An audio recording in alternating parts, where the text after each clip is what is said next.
Çinarəyə yenidən salamlayıram səni və izləyicilərimizi. Hazırda Azadlıq prospekti istiqamətindəyik. Bəli, sənin də vurğuladığın kimi artıq bugündən etibarən bəzi yollar, əsasən treklərin hərəkət etdiyi yollar bağlanıb və bununla bağlı məlumat lövhələri qoyulub. Həmin məlumat lövhəsinin üzərində də qeyd olunub ki, 15 sentyabrdan 23 sentyabr tarixlərinə qədər bu istiqamətdə hərəkət tam formada məhdudlaşıb. Bundan əlavə olaraq qeyd etmək istəyirəm ki, yollardakı sıxlığın aradan qaldırılması istiqamətində burada parklanma yerləri, dayanma durma yerləri var idi ki, həmin parking hissələrində də artıq icazə yoxdur. Polis əməkdaşları səhərdən buradadılar və biz müşahidələrimizi aparırıq. Avtomobillərin hərəkəti üçün tənzimləmə işləri aparırlar və hər bir sürücüyə qeyd edirlər ki, bu parklanma ərazisində saxlamaq qadağandır. Sadəcə müəyyən bir dəqiqə ərzində onlar gəlib saxlaya bilərlər hər hansısa bir işlərlə bağlı, ancaq mütləq şəkildə ərazini tərk etməlidirlər. Və qeyd etmək istəyirəm ki, artıq burada da formula ilə bağlı sürətli formada işlər həyata keçirilir. Düzdür, məkan bizdən biraz uzaqdır, bilmirəm tam formada görə bilirsinizmi?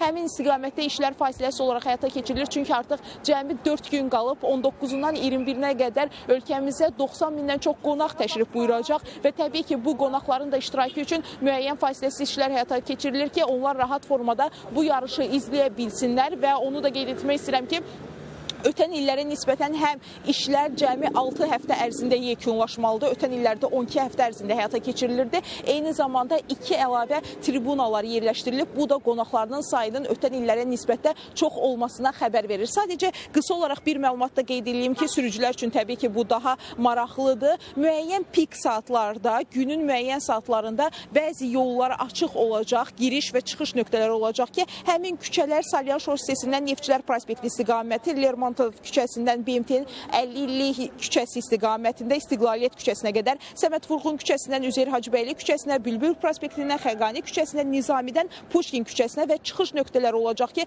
çıxış nöqtələri də Bülbül prospektindən Xəqani küçəsinə, Neftçilər prospektindən Bakı Dəniz Limanı istiqamətində, İstiqlaliyyət küçəsindən Azərbaycan prospekti istiqamətində də çıxış nöqtələri olacaq və qeyd etmək istəyirəm ki, bu ərazilərdə yaşayan şəxslərdə avtomobilləri ilə daxil olduqları təqdirdə onlar xüsusi kağızları olacaq ki, həmin kağız vasitəsindən onlar içəriyə keçid edə biləcəklər. Bir daha xatırladıram, hazırda biz Azadlıq prospekti istiqamətindəyik və buradan sizə kadrları göstərməyə çalışırıq ki, bağlanan yollarla bağlı parking istiqamətində də icazələr yoxdur və polislər həmin hərəkət iştirakçılarını tənzimləyirlər ki, burada icazələr yoxdur və 23 sentyabr tarixinə qədər bu yollar bağlı olacaq. 23 sentyabrdan sonra isə səhər saat 8-dən etibarən artıq məhdudiyyətlər tam aradan qaldırılmış olacaq. Çinarəyə çatdıracağım informasiyalar hələlik bundan ibarətdir və sözü yenidən sənə ötürürəm.